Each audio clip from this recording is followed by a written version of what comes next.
Hello, everyone. Welcome back to Get Brendan on the Radio, the only show that promotes me, Brendan Rook, getting promoted shamelessly to get put on the radio. It's my job, it's my dream, it's my goal, so somebody hire me. On this episode, we have a friend of mine, Jackie. Say hello. Hey. She is going to be here and talking with me about some mental health. This is going to be a late released episode for Mental Health Awareness Month. I slacked on it so bad. The first time we recorded, it was like the last day of the month, and I was like, oh, we should do this. I'm going to release it. And then it just didn't turn out the way we wanted it to. So we're going to do a reset, take two, and we're going to start it off. So I usually start off with a PSA, but they're usually funny, but this one's not going to be. This is a serious topic. The National Suicide Prevention Hotline, 1-800-273-8255. If you are feeling thoughts of suicide or self-injury, please call. They are wonderful people. I've called once, and the lady there was super nice and was like, do you need me to follow up and check in? And I was like, no, I think I'll be okay, but thank you so much. It was a really good experience, so I highly recommend it. And if talking on the phone gives you anxiety, they also have a crisis text line, so you can text TALK to 273-273. Rad. I didn't know that. Yeah, for sure. Cool. I wonder if they have a web hotline thing where Like you could a do chat? like a chat or I like think they do on the like a website, Skype or something. afsp.org. Yeah. AFSP.org. Yep. And I'm going to post all the links to these sites and the numbers to everything on the link below. So feel free to check that out. Bringing you in today to talk about mental health. So you are currently studying to be a master's in psychology? Yeah. So currently finishing my master's in clinical psychology so that I can first earn my LPC, then my LCPC. For those who don't know, what are those letters? So the first one is licensed professional counselor, and then licensed clinical professional counselor. What is the difference, if I might ask? Basically just more experience. Okay. So you have to have a certain amount of hours to get your LPC. That's what I'm doing now in my internship. Mm-hmm. And then you have to have another certain amount of hours. It's basically like 2 years of work to apply and sit for your LCPC. And then once you get those hours, you have to like take a test or like Yep, do you like have a to board take thing. a new licensure test for that license. Cool. And yeah.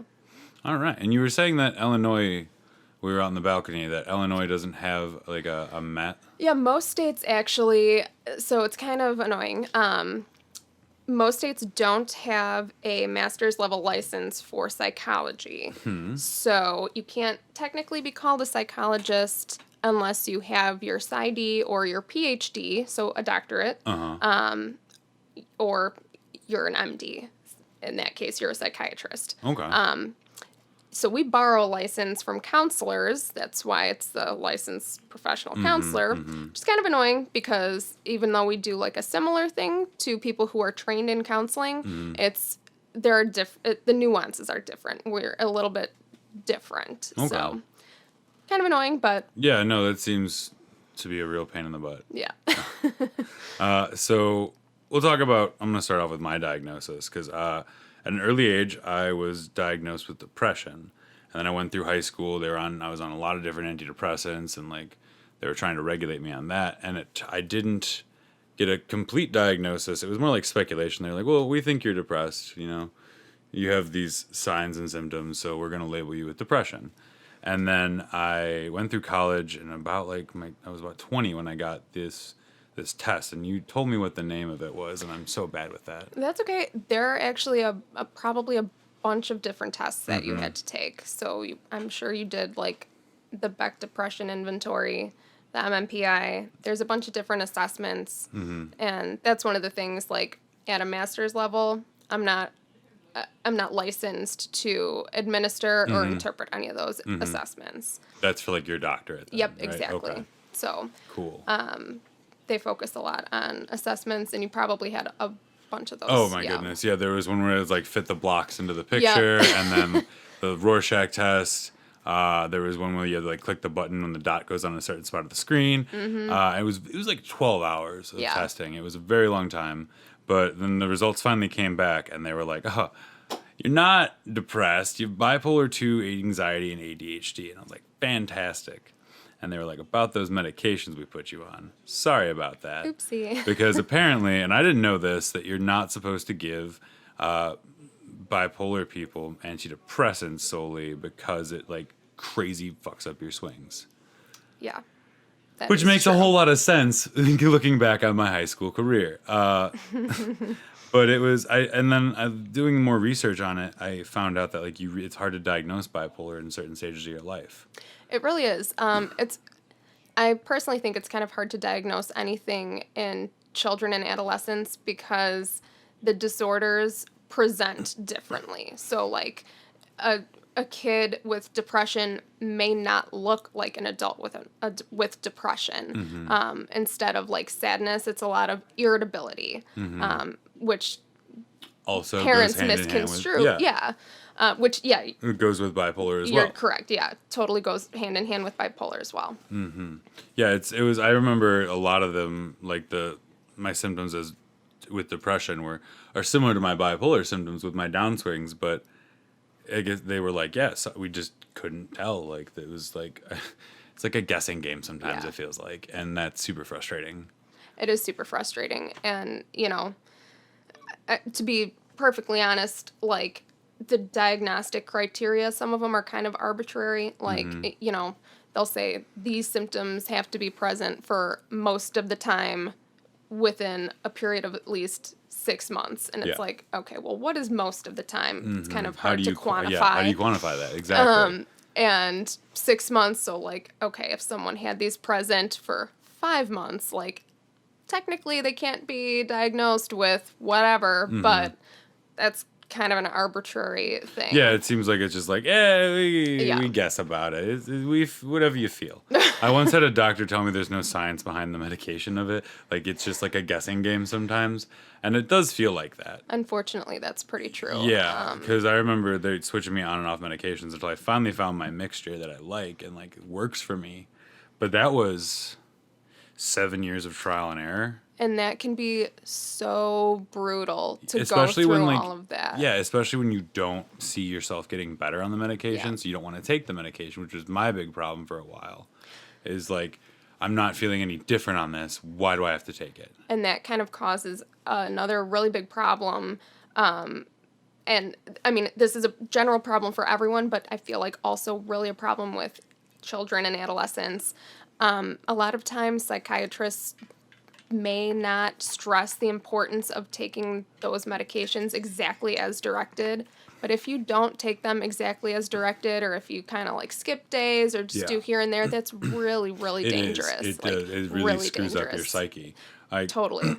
I've skipped days on accident, and you can feel the difference. And now one of my medications I take one in the morning, one at night.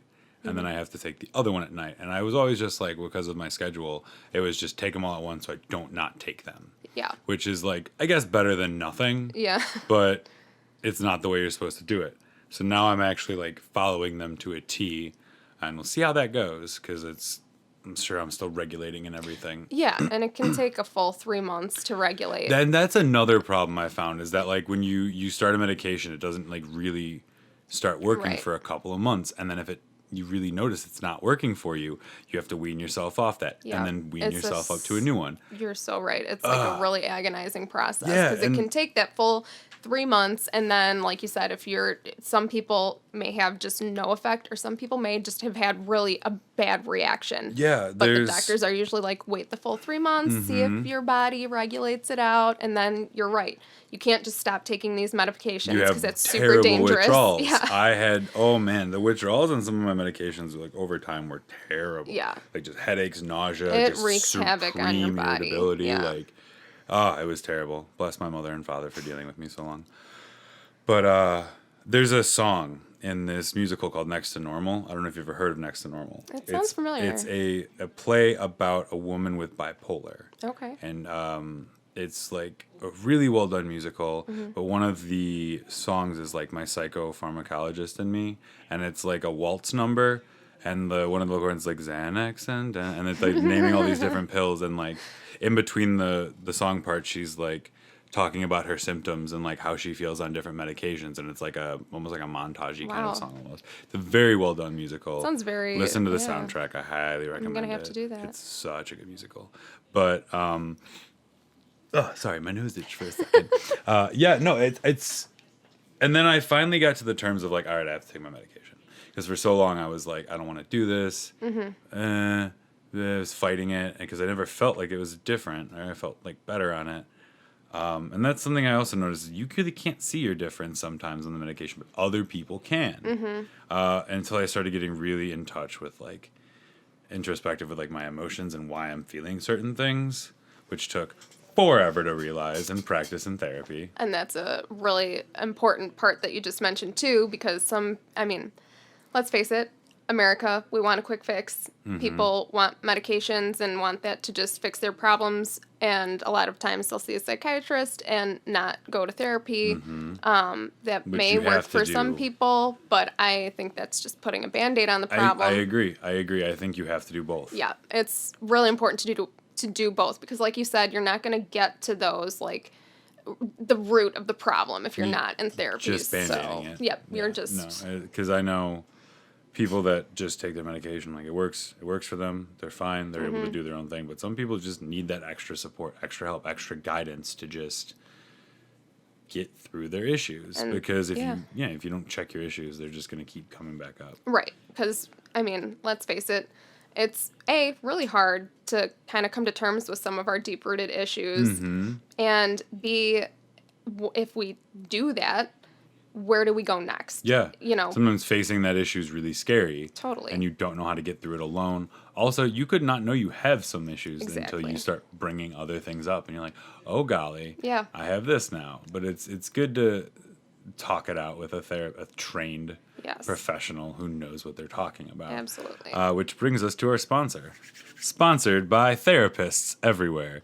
There are therapists literally everywhere. If you think you need to see one, you probably should. You definitely should. You definitely should. It's helpful. But yeah, because I'd gone through therapy, and it's also like a dating game with therapy too. It's never like super easy to like find the right therapist right away. Sometimes it works. 100%. It's so hard. It's like- I've always described it as like dating. Yeah, basically. You have to like feel it out for a couple sessions, and you're like, yeah, it's not gonna work. It's not gonna work. Right. There's no hard feelings either. Like I've talked to therapists after like 3 or 4 sessions, been like, hey, like I appreciate this, but I don't think I'm going to continue to see you. I think Yeah, I'm going to go in a just different not a direction. good fit. Yeah. And there's also different kinds of therapists that do different things. Like I've seen music therapists, and those are awesome. Yeah. That's worked for me. I've seen a variety of male and female therapists, and some worked really well. Some did not. One therapist was like really, really mean, and like just kind of like cut me down every once in a while. And I was like, I'm out of here. I'm It's peacing not out. helpful. It's not your job. You're supposed to help me build myself up. But yeah, it's terrible. But then you find the right fit, and you can tell the difference. Yeah. So I'm seeing this new one, and she's wonderful. That's awesome. She's an intern, but she's going for like her third license or something. Like Oh, she's sweet. getting a bunch of different things. So she's wonderful, and like we're starting like this new wellness program for me. And I don't have my phone on me, but there's this thing I found. It's called eMood's Bipolar Tracker, where you put in your medication, and then it asks you like your elevated mood from none to extreme, your irritable mood, none to extreme, all the way down. How many hours of sleep are you getting? And like, it's like psychotic episodes, etc. And then at the end of the month, they can auto send all of your information to your therapist. Wow. So I'm sending my therapist my results at the end of the month, so she can be like, all right, this checks out. What you've been telling me is right. Like blah blah blah. So I've never heard of that. That's no, amazing. definitely. There's one for everything. There's one super for like helpful. borderline personality disorder, Yeah. schizophrenia. I was like all over the place. Where I was like, wow. That And is I guess you think awesome. about it, there is an app for literally everything. Yeah, so that's why true. not mood disorders? Why not? Yeah. So I'm really invested. I've been using it for about a week now, and I'm curious to see how I'm going to notice my swings and like my symptoms and everything. I was going to say, does that help you so far? I know it's only been a week, but Yeah. has it helped you kind of gain some insight? Yeah, especially with the sleep one. I'm holding myself accountable because now it's on a piece of paper. Yeah. Or it's on my phone.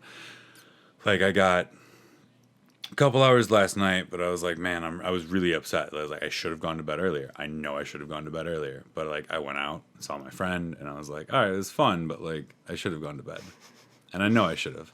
Sometimes I'm a little impulsive still. It's fine. No one got hurt.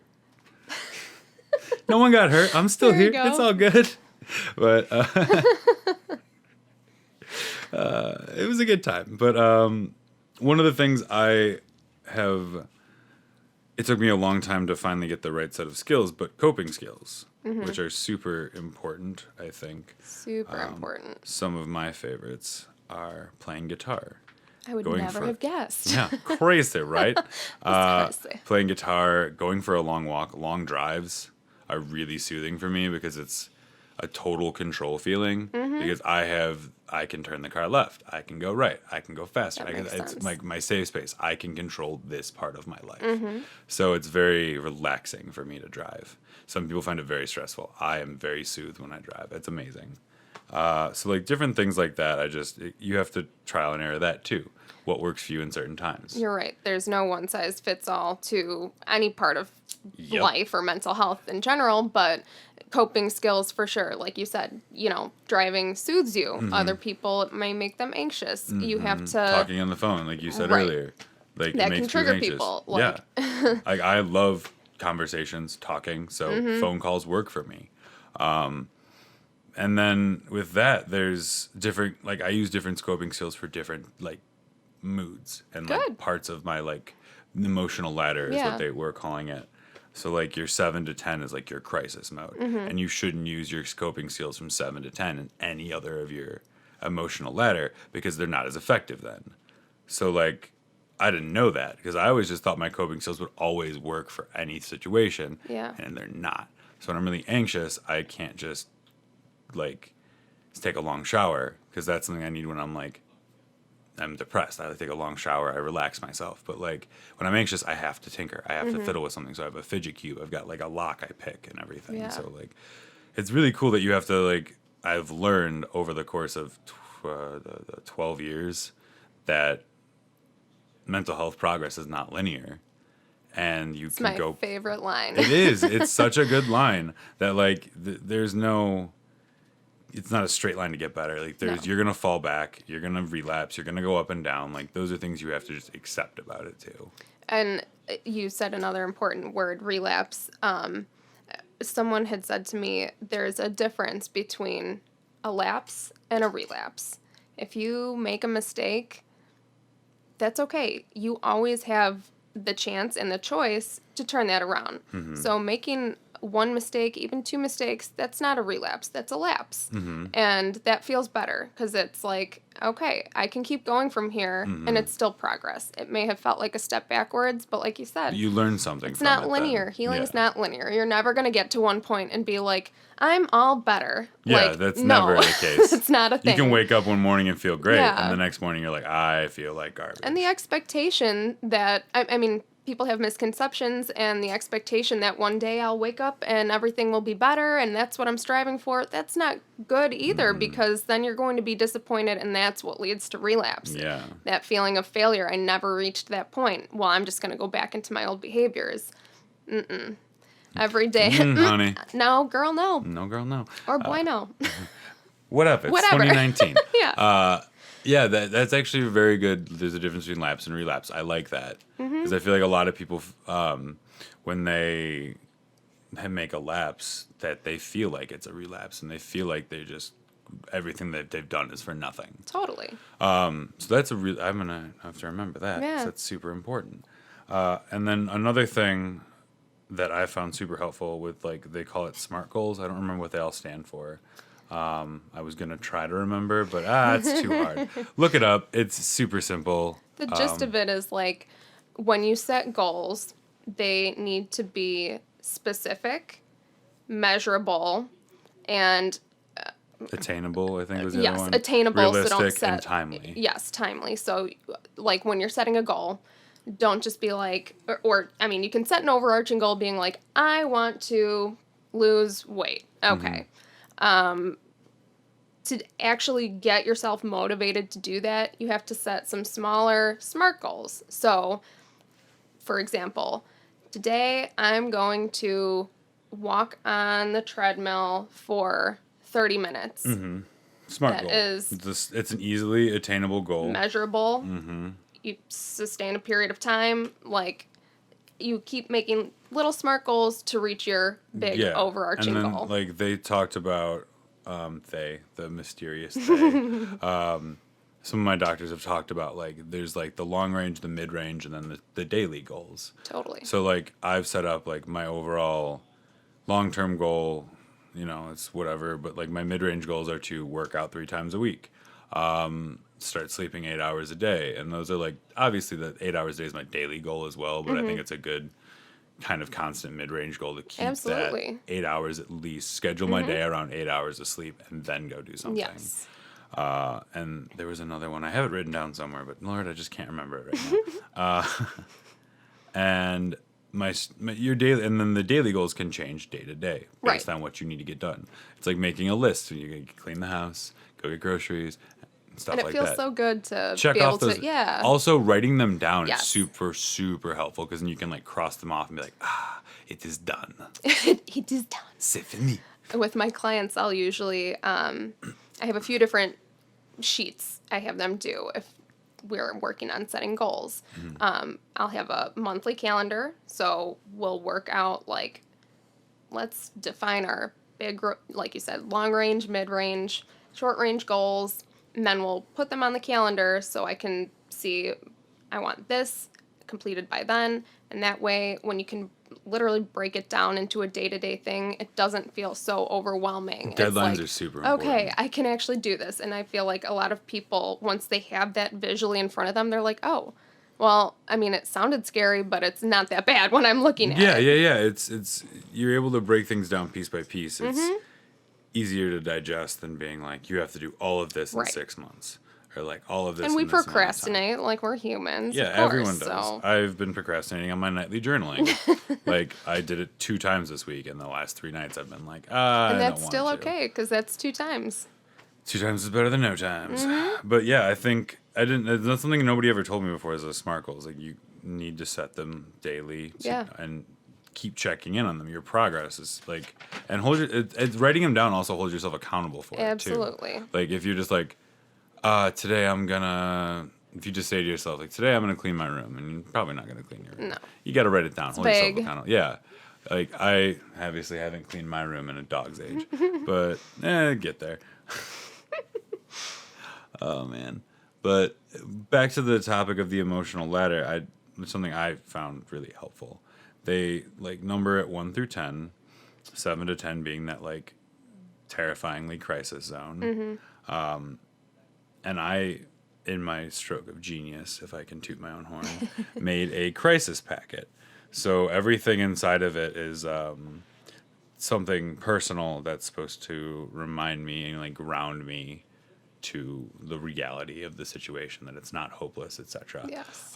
So like I have letters to myself, letters from my family, letters from your brother, positive affirmation cards, and like other things I'm gonna add to it, and it stays in my bag that goes everywhere with me just in case I need it. That is amazing. But I'm not opening it. I can let other people open it and put it away, but like I'm not opening it anymore because I don't want it to lose its effectiveness. Because I don't want to keep reading the words to other people Yeah. and be like, I've already It heard these loses words its enough. meaning, It loses yeah. its meaning. And I'm probably going to swap things out as time goes. That's Yeah. fine with me. But I thought there's something that's really cool. And I've talked with other people and they're like, oh, I'm going to use that for this. And I think it's super important. It's an amazing, tool. That's a good idea. And it's just a little envelope with a bunch of papers inside. That's awesome. And I was like, one of the BHNs when I was, BHAs, sorry, acronyms are hard for me, was saying that she's going to use it with her adolescent unit because, I mean, I was like, yeah, because they have backpacks on it. They can keep them with them all the time and blah, blah, blah. So I think it's a good idea. That's what I was just thinking. I was like, oh, that's good for adolescents. Steal it if you need. I will. And one of the other things I want to talk about is like building these positives and like willing the positives into existence. It was something that I just found out about recently. Okay. Is like you can do positive things every day and kind of increase your overall mood. Like things it's like self-care. Take the time and during the day to do at least one thing that you enjoy just for you. Self-care is not selfish. No. Say it again for the people in the back. Self-care is not selfish. It's so important. And Even like if it's something simple like I'm gonna go and get a haircut. yeah, Look good, do good, feel good. That's Like, right. I'm a super believer in like when I trim my beard and I get it all looking pretty, my self esteem goes a little bit Yeah. up because I feel like I look good today. and there are so many different aspects of self-care. That's kind of another thing that people, when I ask people about their self-care, like, how's your self-care? They kind of always assume I mean, like, oh, am I going to the spa and really take it, like, it doesn't have to be It can these literally- huge things. There are so many different aspects of self-care. There's physical self-care, social self-care, mental self-care, all of these different things. Yeah, it could like- literally just be like the other night I was like, I wanted to do a bunch of stuff, but I was like stressed out about it. I said, no, I'm just going to watch a movie. That is me time. Yeah. I'm going to sit here, turn my phone off, close my laptop, and just watch a movie and enjoy it. Yeah. And that was really nice. Usually, I don't like just sitting in one place doing absolutely nothing but watching a television show. But it was really refreshing. Who would have Sometimes thought? you just need it. Yeah. It was at that right moment. But and self-care, working out, obviously, Totally. self-care. But you talked about like mental self-care where you have to just kind of check yourself and just really do, like I said, things that you enjoy. So if it's like going for a walk in nature, That's super important, yeah. Waterfall Glen is one Oh of the my God, best it's so places to beautiful. walk. If you do the whole thing, kudos to you. I cannot. I'm working up to it. I did 6 There you miles go. a couple weeks ago and was That's like, I don't know how I awesome. did that. I was also carrying my guitar the That's whole way. intense. It was a very intense walk. It was a very hot day, and I was wearing was my gonna work say, it's boots. been hot, too, I was wearing so- my work boots too because it was Dang. like after those rains. Oh, yeah. And I was like, I don't know what All it's muddy like. and- I don't want it yeah. to be muddy. I don't want to ruin my chucks. So Heavy wore shoes. wore my work boots. Dang. It was stupid. You a champ. It was a stupid, but it was fun. I'm buying more into that idea of self care the more and more I've looked at myself. That like I always stretch myself so thin, and it's super dangerous. Humans tend to do that a lot because we also, we feel guilty if we don't set boundaries with other people. We feel guilty for not helping them with this or not hanging out with so-and-so or not doing our work. We always feel like we should be doing something. And if you know me, you know that I think should is a word that everyone should just delete from their mental dictionary. But it's important to kind of take a step back and take some you time because another one of my favorite lines, you can't pour from an empty cup. So you can't do anything for other people. If you're feeling guilty about not hanging out with someone else, it's not going to do you any good if you're just brought up running a on good fumes. point. Boundaries. You said the word boundaries, and you can have very flexible boundaries, like porous boundaries, Porous or boundaries? rigid boundaries. Yes. And it's okay to have different types of You boundaries with need different people boundaries, too. yes. Like you're not your boundaries with like your husband or your They're gonna be significant different other are with going to be everyone. different Totally. than your friends or your family or your brothers or sisters. Like Yeah. they're all going to be different, and it's okay to do that. You need to do that because can otherwise, say no. Yes, it's It's important to say no sometimes. Very important to say no. And a famous researcher in psychology and social work, her name is Brene Brown, and she talks about boundaries. And she talks about when she's in a moment where her boundaries are kind of pushed. Like, for example, I think she gave us the example, like, at a PTA meeting or something, if one of the other moms is like, oh, can you bake 60 cookies by tomorrow? Like, she may feel obligated to be like, oh, yeah, sure, whatever, I'll do that for my kid. Yeah. But that would be pushing her boundaries. She's a full-time mom, like, she works, blah, blah, blah. That's not going to be helpful. Like, Yeah. all she's going to feel is resentment then. Yeah. So if you think about it, like, do you want to have a few minutes of discomfort? Like, it's not going to be comfortable telling her no. But that'll dissipate. healthy. And it's better than A, spending your whole night doing something you don't want to do, and then resenting your kid for it, when the kid's a bystander. Like, Yeah. that's just one example, but we do this all the time, even at work. If your boss is like, hey, can you do this by this deadline? Like the idea of the company man where you Yeah. like the yes man. Totally. Not a good Not idea. healthy. No. Yes man is actually not great. Yeah, we saw it. Jim Carrey. He Right. didn't really like it at the You end. need boundaries. Yeah, it's very important, and I'm glad you touched on that. The other thing you brought up that I thought was super important is you can't pour from an empty cup. There's a book out there. I don't know if you heard of it. It's How Full Is Your Bucket? No. It's one of those self-help books, Yeah. but I found it actually really enjoyable. Yeah. It talks about there's the golden ratio of positive to negative interactions in your life that maintains a healthy mindset. And that we all have this bucket and we get our water and we can put our water into others and other people can put their water into us, fill each other up.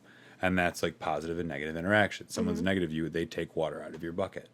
And if they're good, they put it back in and stuff like that. It was really well done. And then it talked about doing these tests of like positive affirmation and negative reinforcement on these grade schoolers about how the kids that always did well and were always like told they were good, like done well and did well and praised highly, they started to do much worse in their test scores because they were like, oh, I got this. I don't need to study. The kids that were always negatively reinforced kept doing bad and just stopped trying. And the kids that were the healthy amount stayed and kept getting better.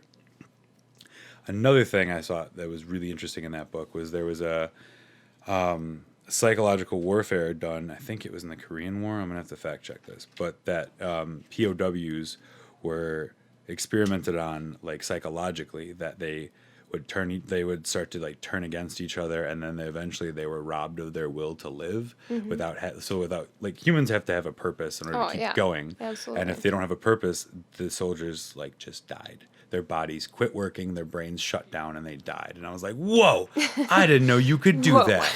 I was reading it and I was like super invested in this one, and I excuse me, I was reading that chapter and I was like, I didn't know that was possible for your body to just be like, nope, done, that's it, we're quitting. And I was like just blown away, and I was like, well, we have to have a purpose. Like that's super important, is to find your purpose as well. And it takes time. Yeah, it does. It takes time. I thought I was going to be a teacher. Here I am talking in front of a microphone now. Like that's my purpose, and I love it. And then the last thing, unless you have something after this, was wise mind practice, being mindful. Yeah. So you talked about this with the Dialectical behavior therapy. Yeah. So. big words. Yeah. DBT for short. It's a lot easier to say. And they talk about the concept of a rational mind versus a wise mind. And, you know, not to kind of sidetrack, you said the word mindful. And It's okay. The tangents are good. It's all helpful information. well, it's kind of connected. It's a similar concept. The concept of mindfulness is something that's really huge in the field right now, you know, for the last little while. And I personally think it's something that everyone should really be taught. It's a practice. It's a practice, and it's hard. It's not like an easy practice. It's a very continuous hard. Especially practice. when you start getting into it like now, because you've already had all this like training and your brain's already wired to think and do certain things. Right. You're rewiring your brain. That's hard. Plus, you know, especially in our society in general, we have the tendency to kind of run on autopilot, and we're always thinking like, okay, here's my daily schedule. I'm going from like 1 minute to the next, blah, blah, blah. I'm on my phone. I'm listening, blah, blah, blah. I'm always multitasking. I don't, and you can't. You Right. really can't multitask. And I've always found myself rushing through things. Totally. Like I eat as fast as I Same. can to finish it over. I Yeah. cook as like I clean as fast as I can Yeah. because I just want to get it through and enjoy the other parts.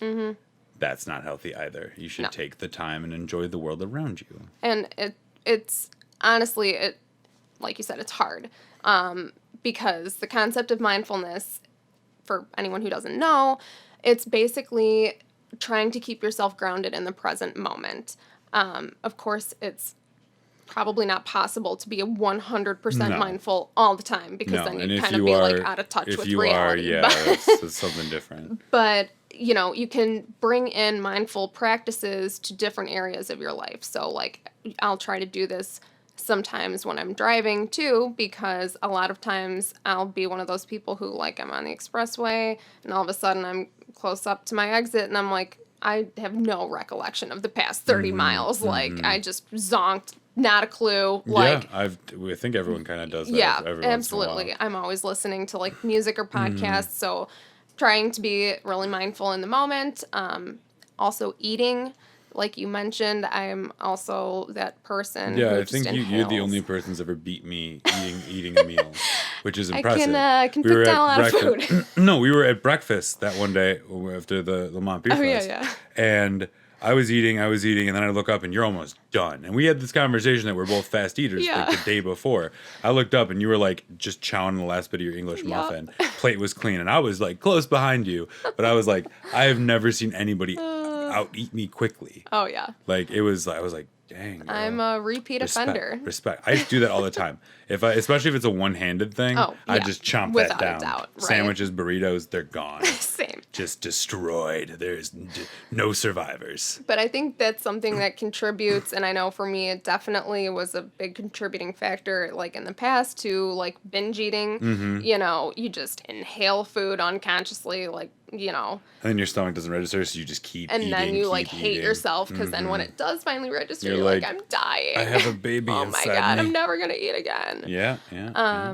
But if you're mindfully eating, you know, Even if you eat fast and then realize, like, okay, I've eaten my meal, drink some water, sit for 15 minutes. well, and yeah, part of it too is like you are paying attention to the feel of the food in your mouth, the taste of it, the texture. Enjoy it. Enjoying every bite, the smell. I mean, like the whole experience, and kind of trying to not necessarily clear your mind of all your thoughts, but focusing more on the present moment. So we'll do mindful meditations. I do that a lot of times with clients. And people also have a lot of misconceptions about meditation. They hear me say the word meditation and they're like, oh, shut up. I'm not doing that.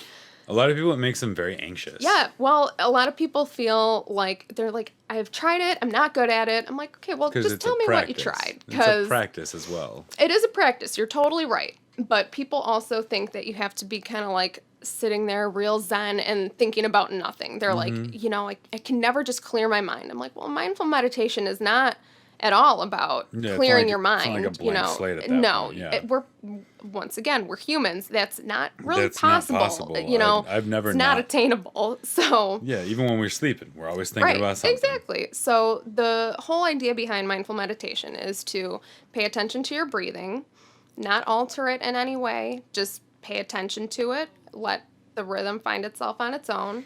When thoughts come into your mind, don't try to immediately be like, oh, I shouldn't be thinking. Because what's that expression? It's like the more we resist, the more it persists. Yes. Yeah, I really like that. I've never heard that. Yeah, the more you resist, the more it persists. Like if you're trying to fight something off, Right. especially a mental thing, Yes. it's gonna keep attacking back. Absolutely. Your mind likes to Tenfold. hurt itself. Yeah, it does. Yeah. We do. So it's not trying to get those thoughts out of your head. It's letting the thoughts wander in. Don't judge them and Yes. don't let them, you know, thoughts are thoughts. Sit with them. Sit with and them. then let them leave as they go. Let them leave. Same thing with emotions. Yes. Emotions are just that, emotions. They don't control us, we control them. Mm-hmm. So let the emotion come, and the real thing that I like about mindfulness is just instead of judging yourself Mm-hmm. for whatever you're feeling or thinking, just get curious about why you're thinking or feeling that. Ask the question, okay, I'm angry, but why? Right. And I heard this, and I don't know the validity of it, but it's like moods, like your emotions, your mood only lasts like 30 seconds to a minute, but it's how you feed it after that is how it keeps, like, how long it stays. And I don't know the validity I don't either, know the but validity of that that either, sounds but it pretty sounds accurate. it sounds about right because you know when you're like if you're like angry and you keep thinking about it, what's happening and how angry and the bad stuff, Mm-hmm. you're gonna stay angry. But if you just sit with that emotion, let it chill for a little bit, and you like it, you invite it in your home, you let it hang out, but then Mm-hmm. it leaves at the end of the day. And I'm glad you chose anger because I don't know if you've heard this, but anger is usually what we call a secondary emotion. So when you're feeling angry, it's one of the emotions that if you're feeling angry, it's probably not just anger. Like there's something underlying that anger. So like, for example, if Joe, you know, didn't call me on his way home from work and then just went and stopped at a friend's house, like, I'm going to be angry because I don't know where you are. Like, that's ignorant. Joe's in the room, by Yeah. the way. but It's never happened. but if I think about it, what is underneath that anger? I'm worried. I haven't heard from him. I'm worried that he's gotten in an accident. You know, I'm going Joe, to be obviously better, jump okay? to the worst conclusion, of course. So there's usually something underneath that anger. So when you Yeah. get curious with I've yourself, heard anger is a secondary emotion Yeah. before. when you just get curious with yourself and what you're thinking or feeling without judging, I think that's the real way that we can unlock understanding of ourselves. And when you stop judging yourself for what you're feeling too, like, It's such a relief. it is, because once again, it kind of comes back to that word should. We oftentimes feel like we should be something different. We should be doing something It's putting different. an unrealistic expectation on yourself. It is, and it's not honoring who you really are. And, you know, that's kind of the first step to self-love, which is super important, because at the end of the Preach day, it. you are who you have. Preach Like, it. Yeah, you got to take it's care of you. number one. And the only other thing I kind of wanted to circle back on Yes. was, as much as I like what you said about willing the positives into existence, and I think Not always possible, though. well, and not always the goal. Yeah. Even. I think it's partially true, because of course you have to keep perspective. Yeah. And Well, perspective I always thought of kinda- it as like, if you're going to be negative about everything, yeah, everything's going to be negative. Right. If Totally. you keep an open mind and try to Yes. see things from a different perspective. I'm not saying like, I'm going to get this job, then you're going to get this job. But like, Well, and it's something that, like, it's a recent shift in the mental health field, because a lot of times in the past, people would say, like, oh, focus on the positives. You need to focus on the positives. There, you have all this, this, and that.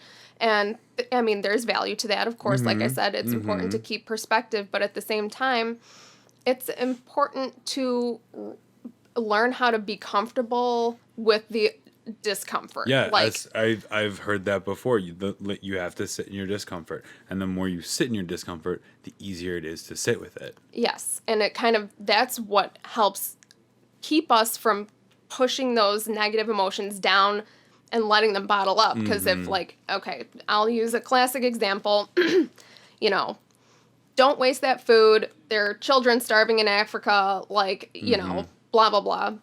Like, or people in Africa have it worse. I don't know why it's always Africa, but That's always been that expression. though. for whatever reason.